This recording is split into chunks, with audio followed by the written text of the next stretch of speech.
നമ്മൾ ഓർഗാനിക് റിയാക്ഷൻസുമായി ബന്ധപ്പെട്ടിട്ടുള്ള കാര്യമാണ് പറയാൻ പോകുന്നത്.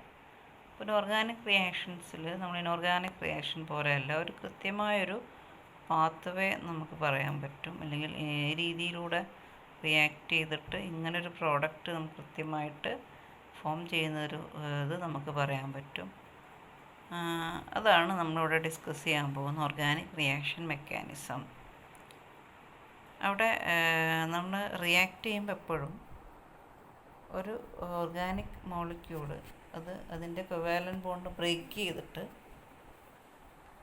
ബ്രേക്ക് ചെയ്യുമ്പോൾ അതിലേക്ക് ഒരു അപ്രോപ്രിയേറ്റ് അറ്റാക്കിംഗ് റിയേജൻ്റ് അറ്റാക്ക് ചെയ്യും.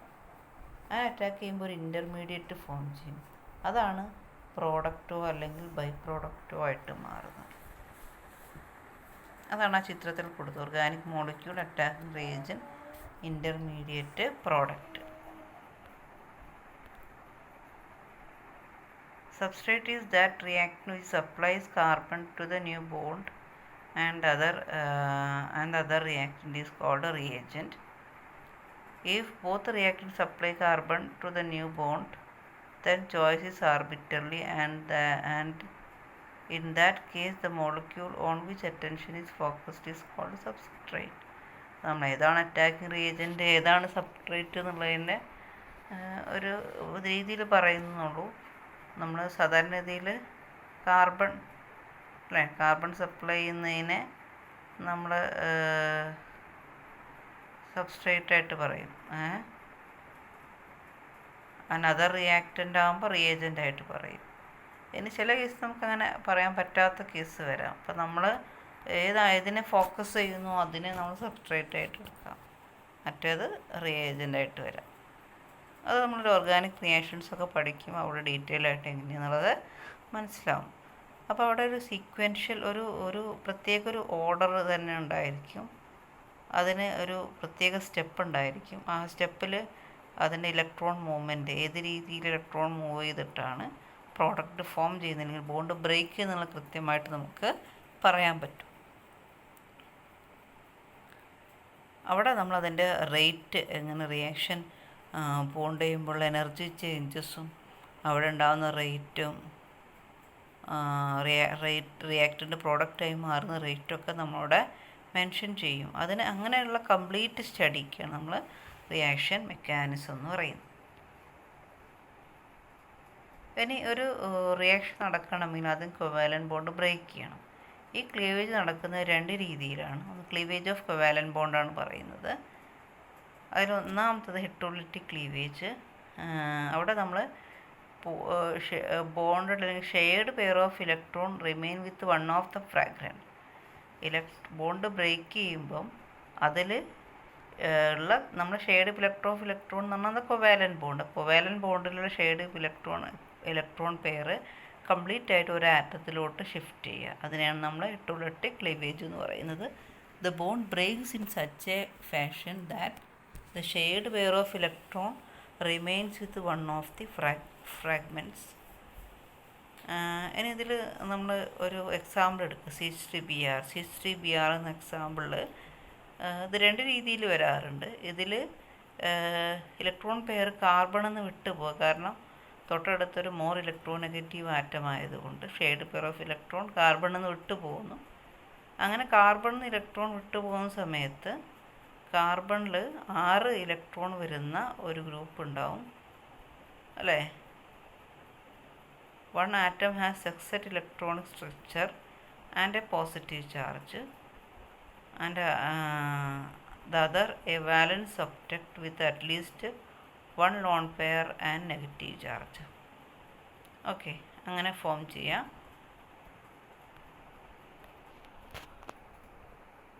ഈ ഒരു സ്പീഷീസിന് പറയുന്ന പേരാണ് കാർബോകാറ്റയോൺ അല്ലെങ്കിൽ carbonium ion. A species having carbon atom possessing sextet എന്ന് പറഞ്ഞാൽ 6 electron and positive charge is called carbocation. അതിൻ്റെ നമ്മളൊരു ഡിഫറെൻറ്റ് കാർബോകാറ്റയോൺ പറയുകയാണെങ്കിൽ primary carbocation, secondary carbocation, tertiary carbocation. നമ്മൾ പലയിടത്തും നമ്മൾ ഉപയോഗിക്കുന്ന ഒരു ടേമാണ് പ്രൈമറി, സെക്കൻഡറി, ടെർഷ്യറി. ഈ കാർബോകാറ്റയോണിൽ മാത്രമല്ല നമ്മൾ ഫങ്ഷണൽ ഗ്രൂപ്പൊക്കെ പറയുന്നിടത്ത് പറയാറുണ്ട്. ടെർഷറി എന്ന് പറയുമ്പോൾ അവിടെ കാർബണിൻ്റെ കൂടെ ഹൈഡ്രജൻ വരാതിരിക്കുക, അതാണ് ടെർഷറി. ഒരു ഹൈഡ്രജൻ വരികയാണെങ്കിൽ പ്രൈമറിയും, ഒന്നിൽ കൂടുതൽ ഹൈഡ്രജൻ വരികയാണെങ്കിൽ ഒരു ഹൈഡ്രജൻ വരികയാണെങ്കിൽ സെക്കൻഡറിയും, ഒന്നിൽ കൂടുതൽ വരികയാണെങ്കിൽ പ്രൈമറിയാണ്. അപ്പോൾ അവിടെ ഈ തന്നിരിക്കുന്നതിൽ നമുക്കറിയാം CH3 ത്രൈസ് C+ൽ ഹൈഡ്രജൻ ആറ്റല്ല, അത് ടെർഷറി കാർബോകാറ്റയോണാണ്. CH3 ട്വൈസ് CH+ൽ ഒരു ഹൈഡ്രജൻ ആറ്റം ഉണ്ട്, അത് സെക്കൻഡറി കാർബോകാറ്റയോണാണ്. ബാക്കി രണ്ടെണ്ണം CH3+ഉം CH3CH2+ഉം പ്രൈമറിയാണ്. അതിനാണ് ഏറ്റവും സ്റ്റെബിലിറ്റി കുറവ്. സ്റ്റെബിലിറ്റി ഏറ്റവും കൂടുതൽ tertiary carbocation due to hyperconjugation ഇഫക്റ്റാണ്. അതെന്താണെന്ന് അവിടെ പറയാം. ഓക്കെ, ഈ കാർബോകാറ്റയോൺ നമ്മൾ ഇവിടെ പറയാത്തൊരു കാര്യം കൂടെ ഇവിടെ പറയാണ്. കാർബോകാറ്റയോൺ ഹൈബ്രിഡൈസേഷൻ sp2 ആണ്. കാരണം നമുക്കറിയാം ഒരു p ഓർബിറ്റൽ ഇലക്ട്രോൺ പോയി അല്ലേ, അത് അൺഹൈബ്രിഡൈസ് ചെയ്തു. ബാക്കി എന്താ ഉണ്ടാവുക? sp2 ഹൈബ്രിഡൈസ്ഡ് ആണ്, ട്രൈഗണൽ പ്ലാനാർ ജോമെട്രിയാണ്. ഓക്കെ, അതും കൂടെ ചോദിക്കാറുണ്ട് പലപ്പോഴും. CH3+ൻ്റെ ഹൈബ്രിഡൈസേഷൻ ഏതാണ്, അതിൻ്റെ ജോമെട്രി ഏതാണ്? എല്ലാ കാർബോകാറ്റയോണും അങ്ങനെ തന്നെയാണ് കേട്ടോ. CH3+ വെച്ചിട്ടൊരു ചിത്രം നമ്മുടെ ടെക്സ്റ്റിലുണ്ട്. അപ്പോൾ അതിന് sp2 ഹൈബ്രിഡൈസ്ഡ് ആണ്, ട്രൈഗണൽ പ്ലാനാർ ജോമെട്രിയാണ്. ഇനി ഇതുപോലെ തന്നെ നമ്മൾ ഇവിടെ പറയാത്തൊരു കാര്യം കൂടെ ഇവിടെ പറയാനുണ്ട്. ഇവിടെ ഇലക്ട്രോൺ പെയർ ഷെയർ ചെയ്തിരിക്കുന്നത് നമ്മൾ ഈ പറയുന്ന ഒരു ഇലക്ട്രോൺ പെയർ ഷിഫ്റ്റ് ചെയ്തിരിക്കുന്നത് Br അല്ലേ. ഞാൻ നേരെ തിരിച്ച് ചിലപ്പോൾ ഒരു മെറ്റലൊക്കെ ആണെന്നുണ്ടെങ്കിൽ, അല്ലെങ്കിൽ ഇലക്ട്രോ പോസിറ്റീവായിട്ടുള്ള മെറ്റലാണ് വരുന്നുണ്ടെന്നുണ്ടെങ്കിൽ ബോണ്ടഡ് പെയർ ഓഫ് ഇലക്ട്രോൺ തിരിച്ച് കാർബണിലോട്ട് ഷിഫ്റ്റ് ചെയ്യും. അപ്പോൾ അവിടെ കാർബണ് നെഗറ്റീവ് ചാർജും CH3ക്ക് നെഗറ്റീവ് ചാർജും അതുപോലെ പെയർ ചെയ്തിരിക്കുന്ന അതിന് പോസിറ്റീവ് ചാർജും കിട്ടും. അങ്ങനെ അതിലൊരു നെഗറ്റീവ് ചാർജ് വരുന്ന, കാർബണിൽ നെഗറ്റീവ് ചാർജ് വരുന്ന ഇൻ്റർമീഡിയറ്റും പറയുന്ന പേരാണ് കാർബാനയോൺ. അതിവിടെ പറയാത്തത് കൊണ്ട് ഞാൻ പറഞ്ഞു എന്നുള്ളതാണ്. കാർബാനയോൺ അതിന് ഇതേപോലെ CH3- ഇതുപോലെ പറയും, CH2-, CH3 twice CH-, CH3 thrice C-. ആ കാർബാനയോണിലെ പ്രത്യേകത അതിൻ്റെ ഒരു സ്റ്റെബിലിറ്റി ഓർഡർ കാർബോകാറ്റയോണിൻ്റെ നേരെ ഓപ്പോസിറ്റ് ആയിരിക്കും. അപ്പോൾ അതെപ്പോഴും പരീക്ഷയ്ക്ക് രണ്ടും ചോദിച്ചിട്ടുണ്ട് കേട്ടോ. ആ ഒരു ഓർഡർ, സ്റ്റെബിലിറ്റി ഓർഡർ, ഈ മുകളിൽ തന്ന എക്സാമ്പിൾ വെച്ചിട്ട് സ്റ്റെബിലിറ്റി ഓർഡർ കാർബോകാറ്റയോണിൻ്റെയും ചോദിച്ചിട്ടുണ്ട്, കാർബാനയോണിൻ്റെയും ചോദിച്ചിട്ടുണ്ട്. കാർബാനയോണിൽ പ്രൈമറിക്കാണ് കൂടുതൽ സ്റ്റെബിലിറ്റി വരുന്നത്. ഇനി അടുത്ത് ഹോമോളിറ്റിക് ക്ലീവേജ് ആണ്. ഹോമോളിറ്റിക് ക്ലീവേജിൽ ഷെയർ ചെയ്തിരിക്കുന്നതിൻ്റെ ഷെയ്ഡ് പെയറിൻ്റെ ഒരു ഇലക്ട്രോൺ ഓരോ ആറ്റത്തിലോട്ട് ഷിഫ്റ്റ് ചെയ്യുന്നു. അങ്ങനെ ഫോം ചെയ്യുന്ന ആ ഒരു ഇൻ്റർമീഡിയറ്റ് പറയുന്ന പേരാണ് free radicals. In a homolytic cleavage, one of the electron of the shared pair in covalent bond goes with each of the bonded atom. Thus, in a homolytic cleavage, the movement of single electron takes place instead of electron pair. Such cleavage results in the formation of neutral species which contain an unpaired electron. This is called free radicals. Free radicals നമ്മൾ ഇതിൻ്റെ bond cleavage കാണിക്കുമ്പം half headed ആരോ വെച്ചിട്ടാണ് കാണിക്കുക. മുഴുവൻ ആരോഡ് ഇല്ല, half headed ആരോ ആണ് ഇട്ടുക. ആറിലേക്ക് half headed, എക്സിലേക്ക് ഹാഫ് ഹെഡഡ്. അപ്പോൾ അവിടെ ആർ ഫ്രീ റാഡിക്കലും എക്സ് ഫ്രീ റാഡിക്കലും ഉണ്ടാവും. ഇതേപോലെ organic reaction to proceed by homolytic fission is called free radical reaction. ഇതേപോലെ തന്നെ നമ്മൾ പറയുന്നത് സ്റ്റെബിലിറ്റി നേരത്തെ ഇവിടെ പറയുന്ന പോലെ ഇവിടെ ഇതിൽ ടെർഷറി കാർബോകാറ്റയോൺ പറഞ്ഞതുപോലെ അതേ ഓർഡറിൽ തന്നെയാണ് ഫ്രീ റാഡിക്കലിൻ്റെ സ്റ്റെബിലിറ്റി വരും. ടെർഷറി ഫ്രീ റാഡിക്കലാണ് കൂടുതൽ stability more than secondary and primary. അത് കാർബോകാറ്റയോൺ പോലെ തന്നെയാണ് വരിക. ഇനി നമ്മൾ നേരത്തെ പറഞ്ഞു, ആദ്യം നമ്മൾ ബോണ്ട് ക്ലീവേജ് നടക്കുന്നു, പിന്നെ അറ്റാക്കിംഗ് റിയേജൻറ്റ് അറ്റാക്ക് ചെയ്യുമ്പോൾ ഇലക്ട്രോൺ പെയറുമായിട്ട് വരുന്ന അറ്റാക്കിംഗ് റിയേജൻറ്റ് പറയുന്ന പേരാണ് ന്യൂക്ലിയോഫൈൽസ്. ന്യൂക്ലിയോ എന്ന് പറഞ്ഞാൽ ന്യൂക്ലിയസ് ഫൈൽ എന്ന് പറഞ്ഞാൽ ലവിങ്, ന്യൂക്ലിയസ് ലവിങ് എന്ന് പറഞ്ഞാൽ നെഗറ്റീവ് ചാർജ് ഉള്ളത് അല്ലേ. അപ്പോൾ ആ ഒരു റിയേജൻറ്റ് അറ്റാക്ക് ചെയ്യും. A reagent that brings an electron pair nucleus seeking, and the reaction is called nucleophilic. Nucleophile reaction nucleophilic reaction എന്ന് പറയും. അപ്പോൾ reagent that brings an electron pair is called nucleophile. ആ റിയാക്ഷൻ ന്യൂക്ലിയോഫിലിക് റിയാക്ഷൻ എന്ന് പറയും. Electrophile എന്ന് പറഞ്ഞാൽ a reagent that takes away an electron pair. Electron പെയറിനെ എടുക്കുന്ന ആൾ എന്ന് പറയുമ്പോൾ അയാൾക്ക് എന്ത് ചാർജ് ആയിരിക്കും? പോസിറ്റീവ് ചാർജ് ആയിരിക്കും. ന്യൂക്ലിയോഫൈൽ എക്സാമ്പിൾ ഏതൊക്കെയാണ്? OH-, Cl- എല്ലാ നെഗറ്റീവ് ചാർജ് ഉള്ളത് ന്യൂക്ലിയോഫൈലാണ്. അതുപോലെ വാട്ടർ H2O, NH3 ഇവിടെയൊക്കെ എന്താ ഉള്ളത്? ലോൺ പെയർ ഉണ്ട്. ഇതൊക്കെ ഇലക്ട്രോൺ പെയറുമായിട്ട് വരുന്ന ഗ്രൂപ്പുകളെ കംപ്ലീറ്റ് നമുക്ക് എന്തായിട്ട് പറയാം? ന്യൂക്ലിയോഫൈൽ എന്ന് പറയാം. ഇലക്ട്രോഫൈൽ എന്ന് പറഞ്ഞാൽ പോസിറ്റീവ് ചാർജുകളെല്ലാം ഇലക്ട്രോഫൈലാണ്. മെറ്റൽസ് എല്ലാം ഇലക്ട്രോഫൈലാണ്. അതുപോലെ തന്നെ നമ്മുടെ CH3+ എന്ന് പറയുന്ന പോസിറ്റീവ് ചാർജ് വരുന്ന എല്ലാം ഇലക്ട്രോഫൈലാണ്. ഓക്കെ, ചിലയിടത്തൊക്കെ പോസിറ്റീവ് ചാർജ്, ചിലയിടത്ത് CO നമുക്കറിയാം കാർബണിൽ ഒരു പാർഷ്യൽ പോസിറ്റീവ് ചാർജ് വരുന്നുണ്ട്. CO ഒരു ഇലക്ട്രോഫൈലാണ്. During a reaction, a nucleophile attack an electrophilic center. അത് നമുക്കറിയാമല്ലോ, ന്യൂക്ലിയോഫൈൽ എപ്പോഴും ഒരു ഇലക്ട്രോഫിലിക് സെൻറ്ററിലേക്കും ഇലക്ട്രോഫൈൽ എപ്പോഴും ഒരു ന്യൂക്ലിയോഫിലിക് സെൻറ്ററിലേക്കും ആയിരിക്കും അറ്റാക്ക് ചെയ്യുക. ഇനി ഇലക്ട്രോൺ മൂവ്മെൻ്റ് ആണ്. ഇലക്ട്രോൺ മൂവ്മെൻ്റ് എന്ന് പറയുമ്പോൾ ഒരു ഓർഗാനിക് റിയാക്ഷനിൽ ഇലക്ട്രോൺ മൂവ് ചെയ്യും. ഇലക്ട്രോൺ മൂവ് ചെയ്യുന്നതിൻ്റെ ഭാഗമായിട്ടായിരിക്കും പലപ്പോഴും റിയാക്ഷൻ നടക്കുക. അപ്പം അതിൽ പൈ ബോണ്ട് മൂവ് ചെയ്യുന്നത് പൈ ബോണ്ടിൽ നിന്ന് തൊട്ടടുത്തുള്ള ബോണ്ടിലേക്ക്, അല്ലെങ്കിൽ പൈ ബോണ്ടിന് തൊട്ടടുത്തുള്ള ആറ്റത്തിലേക്ക്, അല്ലെങ്കിൽ ലോൺ പെയർ തൊട്ടടുത്തുള്ള സിംഗിൾ ബോണ്ടിലേക്ക്, ഈ രീതിയിലൊക്കെ ബോണ്ട് മൂവ്മെൻറ്റ് വരാറുണ്ട്. അങ്ങനെ എപ്പോഴും ഇലക്ട്രോൺ ഡെൻസിറ്റി കൂടിയ സ്ഥലത്തു നിന്ന് കുറഞ്ഞ സ്ഥലത്തോട്ടാണ് ഇലക്ട്രോൺ മൂവ്മെൻറ്റ് നടക്കുക.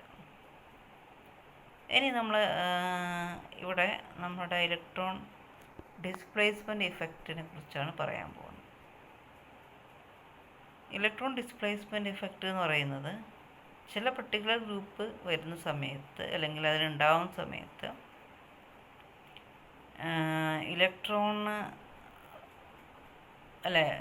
ഒരു ഡിസ്പ്ലേസ്മെൻറ്റ് ആ ഒരു മോളിക്യൂളുണ്ടാവും. അതിനെയാണ് ഇലക്ട്രോൺ ഡിസ്പ്ലേസ്മെൻറ്റ് ഇഫക്റ്റ് എന്ന് പറയുന്നത്.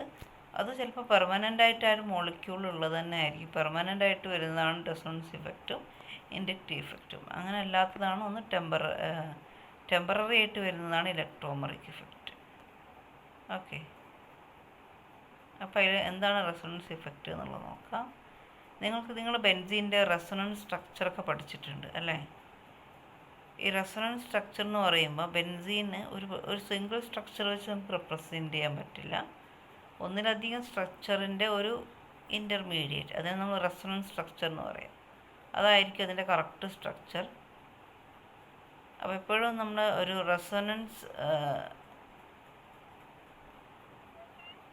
ഈ റെസൊണൻസ് വരുമ്പോൾ നോർമലി ഈ റെസൊണൻസ് എന്താണെന്ന് നമ്മൾ പറഞ്ഞു അല്ലേ? അപ്പോൾ ആ ഒരു അപ്പോൾ ബെൻസീനിന് 2 സ്ട്രക്ചർ പോസിബിളാണ്. അതിന് ഇൻ്റർമീഡിയറ്റ് ആയിട്ട് വരുന്ന സ്ട്രക്ചറാണ് അതിൻ്റെ കറക്റ്റ് സ്ട്രക്ചർ. അതിനെ നമ്മൾ റെസൊണൻസ് സ്ട്രക്ചർ എന്ന് പറയാം.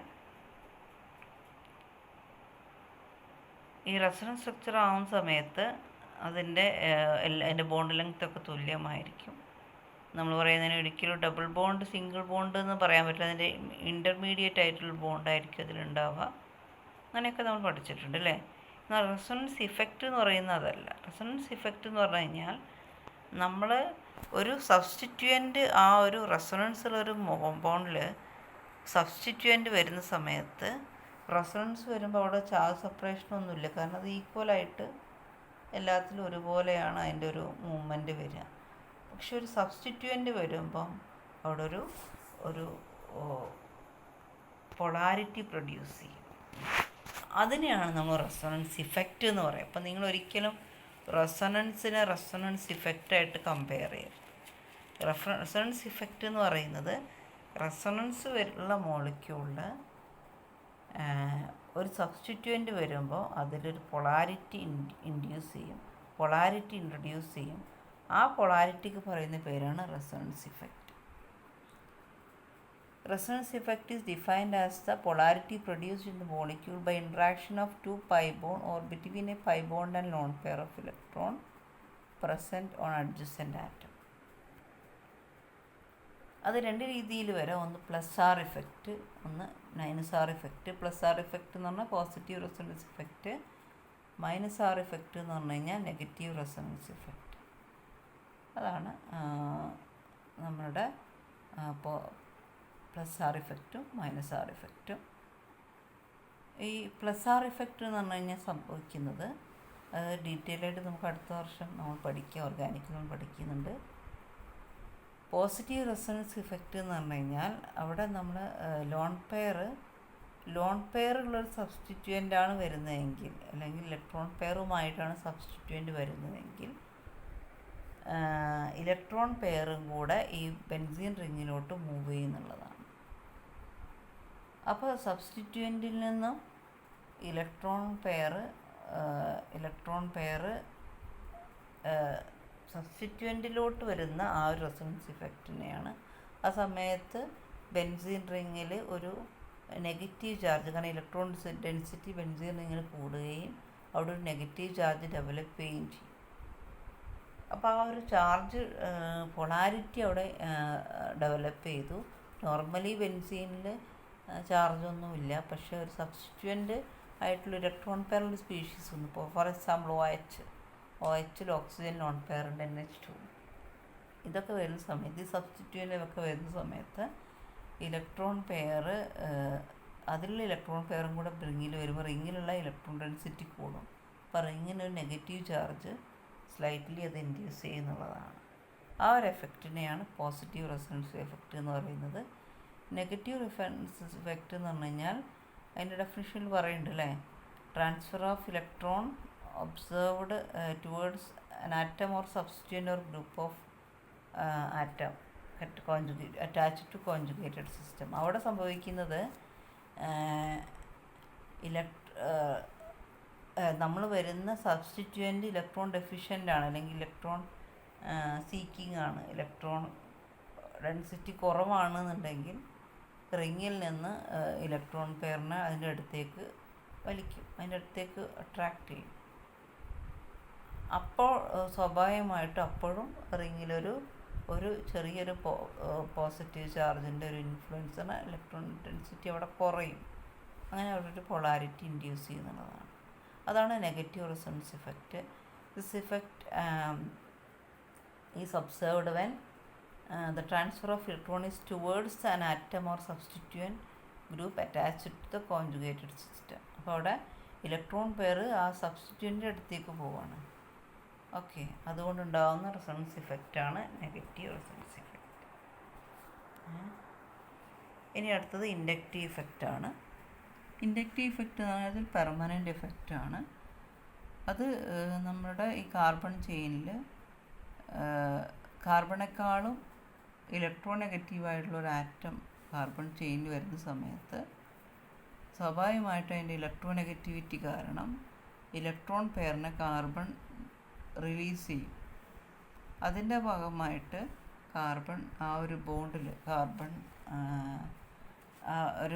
നമ്മുടെ ആ ഒരു സബ്സ്റ്റിറ്റ്യൂവൻ്റ് ബോണ്ടിൽ ഒരു പൊളാരിറ്റി ഇൻഡ്യൂസ് ചെയ്യും. ആ പൊളാരിറ്റി മൊത്തം ചെയിനിലോട്ട് സ്പ്രെഡ് ചെയ്യുന്നതിനെയാണ് ഇൻഡക്റ്റീവ് ഇഫക്റ്റ് എന്ന് പറയുന്നത്.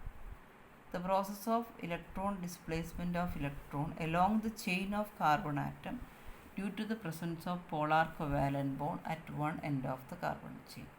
ഒരു എക്സാമ്പിൾ പറഞ്ഞാൽ മനസ്സിലാവും. നമ്മുടെ ഒരു എൻഡിൽ ഒരു പോളാർ കൊവാലൻ്റ് ബോണ്ട് വരിക എന്ന് പറഞ്ഞാൽ ഹാലജൻ, കാർബണും ഹാലജനും ബോണ്ട് ചെയ്യണം. അപ്പോൾ നമുക്കറിയാം ഹാലജൻ മോർ ഇലക്ട്രോ നെഗറ്റീവാണ്. സ്വാഭാവികമായിട്ട് അതിലൊരു ഇലക്ട്രോൺ പെയർ അതിൻ്റെ അടുത്തേക്ക് വലിക്കും. അപ്പോൾ അവിടെ ഒരു പാർഷ്യൽ നെഗറ്റീവ് ചാർജ് ഹാലജന് കിട്ടുമ്പോൾ തൊട്ടടുത്തുള്ള കാർബൺ പാർഷ്യൽ പോസിറ്റീവ് ചാർജ് കിട്ടും. അപ്പോൾ അതെന്ത് ചെയ്യും, വീണ്ടും അതിൻ്റെ തൊട്ട് ബാക്കിലുള്ള ചെയിനിന്, കാരണം ഇതൊക്കെ ചെയിനായിട്ട് കണക്ട് ചെയ്തുകൊണ്ട് തൊട്ട് ബാക്കിലുള്ള കാർബൺ ചെയിൻ അതിൻ്റെ അടുത്തേക്ക് അട്രാക്റ്റ് ചെയ്യും. അപ്പോൾ അവിടെ പാർഷ്യൽ പോസിറ്റീവ് ചാർജ് വീണ്ടും കുറയുകയും തൊട്ടടുത്തുള്ള കാർബൺ പോസിറ്റീവ് ചാർജ് വീണ്ടും കുറയുകയും അങ്ങനെ ചെയിനിലൂടെ എത്ര കാർബൺ ചെയിൻ ഉണ്ടോ അങ്ങനെ ചെയിനിലോട്ടത് സ്പ്രെഡ് ആവുകയും ചെയ്യും. അതാണ് inductive effect. Okay, the process of an electron displacement of electron along the chain of carbon atom due to the presence of polar covalent bond at one end of the chain. This is a permanent effect and generally represented by അതിൽ കൊടുത്തിട്ടുണ്ട് കണ്ടോ. ഇങ്ങനെ ഒരു ഒന്നിൽ partial positive charge develop ചെയ്തു. അപ്പോൾ തൊട്ടടുത്തുള്ള കാർബണിൽ ഇത് ഇങ്ങോട്ടേക്ക് അട്രാക്ട് ചെയ്യും. അപ്പോൾ വീണ്ടും അതിൽ വീണ്ടും ഒരു പാർഷ്യൽ പോസിറ്റീവ് ചാർജ് അങ്ങനെ പോവും. ഓക്കെ, അപ്പോൾ അത് എപ്പോഴും ഒരു മോർ ഇലക്ട്രോനെഗറ്റീവ് ആറ്റം അതിൻ്റെ എൻഡിൽ വരുമ്പോൾ മാത്രമാണ് ഉണ്ടാവുക. ഹാലജനോ ഓക്സിജനോ നൈട്രജനോ ഏത് വന്നു കഴിഞ്ഞാലും അവിടെ ഇൻഡക്റ്റീവ് ഇഫക്റ്റ് ഉണ്ടാവും. ഇലക്ട്രോമെറിക് ഇഫക്റ്റ് എന്ന് പറയുന്നത് it is a temporary effect only in the presence of attacking reagent. Attacking reagent വരുമ്പോൾ മാത്രമേ അവിടെ ഉണ്ടാവുള്ളൂ. അറ്റാക്കിംഗ് റിയേജൻറ്റ് ഇല്ലെങ്കിൽ ആ മോളിക്യൂളിൽ ആ ഒരു ഇഫക്റ്റ് ഇല്ല. Present only in the multiple ബോണ്ടുള്ള സിസ്റ്റത്തിൽ മാത്രമാണ് ഇലക്ട്രോമെറിക് ഇഫക്റ്റ്. അപ്പോൾ അവിടെ പൈ ഇലക്ട്രോൺ ആണ് ഷിഫ്റ്റ് ചെയ്യുന്നത്. പൈ ഇലക്ട്രോൺ ഷിഫ്റ്റിംഗ് ആണ്. ഏതെങ്കിലും ഒരു കാർബണിലോട്ട് പൈ ഇലക്ട്രോൺ ഷിഫ്റ്റ് ചെയ്യുകയാണ്. അത് ഷിഫ്റ്റ് ചെയ്ത അതേ കാർബണിലോട്ട് രണ്ട് രീതിയിൽ വരാം. ഒന്ന് പോസിറ്റീവ് ഇലക്ട്രോമെറിക് ഇഫക്റ്റും negative electromeric effect. Electron pair shift ചെയ്ത അതേ കാർബണിലേക്ക് അറ്റാക്കിംഗ് റിയേജൻറ്റ് വരികയാണെങ്കിൽ അതിനെ പോസിറ്റീവ് ഇലക്ട്രോമെറിക് ഇഫക്റ്റും, ഇലക്ട്രോൺ പെയർ ഷിഫ്റ്റ് ചെയ്ത് അതിന് ഓപ്പോസിറ്റായിട്ടുള്ള ആറ്റത്തിലേക്കാണ് അറ്റാക്കിംഗ് റിയേജൻറ്റ് വരുന്നതെങ്കിൽ അതിന് നെഗറ്റീവ് ഇലക്ട്രോമെറിക് ഇഫക്റ്റും എന്ന് പറയും. അപ്പോൾ നമ്മുടെ H+ വരുന്നത് നമ്മൾ എവിടേക്കാണോ ഇലക്ട്രോൺ പെയർ പോയത് ആ കാർബണിലോട്ടാണ്. അതുകൊണ്ട് പോസിറ്റീവ് ഇലക്ട്രോമെറിക് ഇഫക്റ്റ് എന്ന് പറയും. നെഗറ്റീവ് ഇലക്ട്രോമെറിക് ഇഫക്റ്റ് എന്ന് പറഞ്ഞാൽ pi electrons of multiple bond be transferred to the atom to which the attacking reagent does not get attached.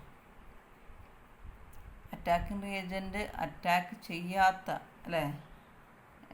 കാർബണിലോട്ടാണെന്നുണ്ടെങ്കിൽ അവിടെ നമ്മൾ അതിൻ്റെ ഓപ്പോസിറ്റായിട്ടുള്ള കാർബണിലേക്കാണ് പൈ ഇലക്ട്രോൺ ഷിഫ്റ്റ് ചെയ്യുന്നുണ്ടെങ്കിൽ അതിനെ നെഗറ്റീവ് ഇലക്ട്രോമെറിക് ഇഫക്റ്റ് എന്ന് പറയും.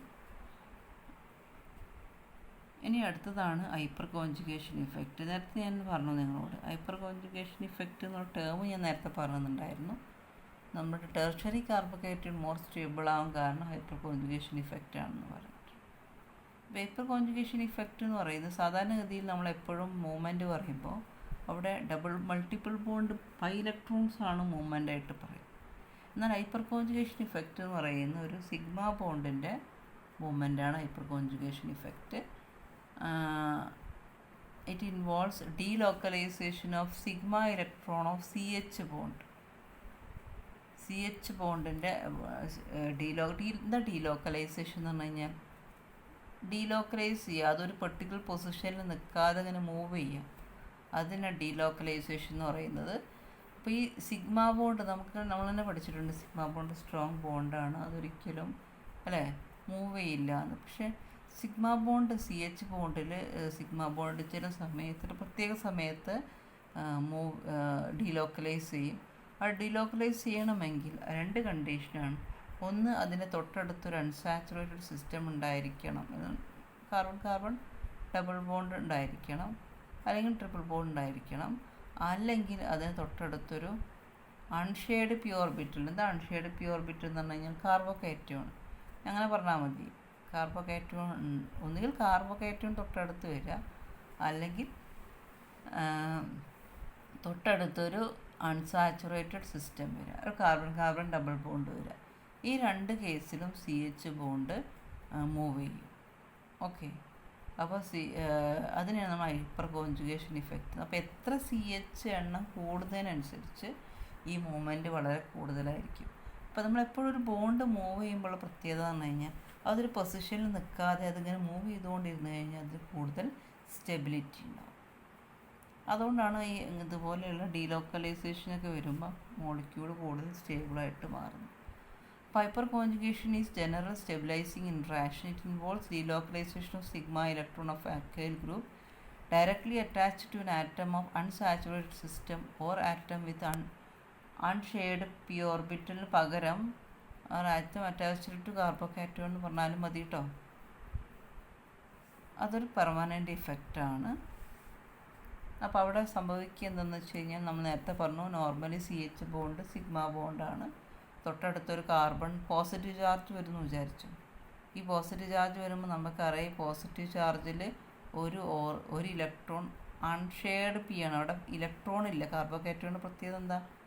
ഒരു ഓർബിറ്റിൽ ഇലക്ട്രോൺ നഷ്ടപ്പെട്ടതാണ്. അപ്പോൾ നഷ്ടപ്പെട്ടതുകൊണ്ട് തന്നെ അവിടെ ഇലക്ട്രോൺ ഇല്ലാത്ത ഒരൊറ്റ ഓർബിറ്റിലാണ്, ഹൈബ്രിഡൈസ്ഡ് ഓർബിറ്റിൽ ഉണ്ടാവും. ഈ ഓർബിറ്റിലുമായിട്ട് CHലെ സിഗ്മ ബോണ്ട് ലാറ്ററലായിട്ട് സൈഡ് വൈസ് ആയിട്ട് ഓവർലാപ്പ് ചെയ്യും. എന്നിട്ട് അവിടെ ഡബിൾ ബോണ്ട് ഫോം ചെയ്യും. ഇത് ടെമ്പററിയാണ്. ഇത് പെട്ടെന്ന് അത് വിട്ട് പിന്നെ തൊട്ടടുത്തുള്ള കാർബൺ വീണ്ടും ഇതുപോലെ ഡബിൾ ബോണ്ട് ഫോം ചെയ്യുന്നു, അത് വിടുന്നു. അങ്ങനെ എത്ര CH ബോണ്ട് ഉണ്ടോ അത്രയും ടൈംസ് അത് ഓവർലാപ്പ് ചെയ്യും. അപ്പോൾ അതിന് കൂടുതൽ സ്റ്റെബിലിറ്റി കിട്ടും എന്നുള്ളതാണ്. അപ്പോൾ അതാണ് ഈ ഹൈപ്പർ കോഞ്ചുഗേഷൻ ഇഫക്റ്റ്. ഇതിപ്പോൾ ഇതിൽ ഞാൻ പറഞ്ഞ കാർബോക്കേറ്റോണിൻ്റെ എക്സാമ്പിളാണ് ഇപ്പോൾ പറഞ്ഞത്. ചിത്രത്തിൽ കൊടുത്തിരിക്കുന്ന എനിക്ക് തോന്നുന്നു അതൊരു ഡബിൾ ബോണ്ട്, തൊട്ടടുത്തൊരു ഡബിൾ ബോണ്ട് വരുമ്പോൾ നമുക്കറിയാം ഓൾറെഡി അവിടെ ലാറ്ററലായിട്ട് ഓവർലാപ്പ് ചെയ്തിട്ടുള്ള 2 ഓർബിറ്റ് തൊട്ടടുത്തുണ്ട്. അപ്പോൾ അത് താൽക്കാലികം ബ്രേക്ക് ചെയ്തിട്ട് CH ബോണ്ടിൻ്റെ ഈ സിഗ്മയുടെ ഓർബിറ്റലുമായിട്ട് ഈ കാർബൺ ചിത്രത്തിൽ കൊടുത്തിട്ടുണ്ട്, അത് ഓവർലാപ്പ് ചെയ്യും. ഓക്കെ, പിന്നെ അത് വിട്ടിട്ട് അടുത്ത CH, അങ്ങനെ ഹൈപ്പർ കോഞ്ചുഗേഷൻ ഇഫക്റ്റ്. അതിനെയാണ് നമ്മൾ ഹൈപ്പർ കോഞ്ചുഗേഷൻ ഇഫക്റ്റ് എന്ന് പറയുന്നത്. ഈ ഹൈപ്പർ കോഞ്ചുഗേഷൻ ഇഫക്റ്റ് കൂടുതൽ എണ്ണം CH വരുമ്പോൾ കൂടുതൽ ടൈംസ് ഹൈപ്പർ കോഞ്ചുഗേഷൻ ഇഫക്റ്റ് ഉണ്ടാവുകയും കൂടുതൽ സ്റ്റെബിലിറ്റി ഉണ്ടാവും. അതുകൊണ്ടാണ് ടെർഷ്യറി കൂടുതൽ സ്റ്റേബിൾ ആണെന്ന് പറയാനുള്ള കാരണം അതാണ്, more than secondary and primary. കാർബോക്കേറ്റോണിൻ്റെ കേസിലൊക്കെ നമ്മൾ അങ്ങനെ പറയാനുള്ള കാരണം അതാണ്. ഓക്കെ.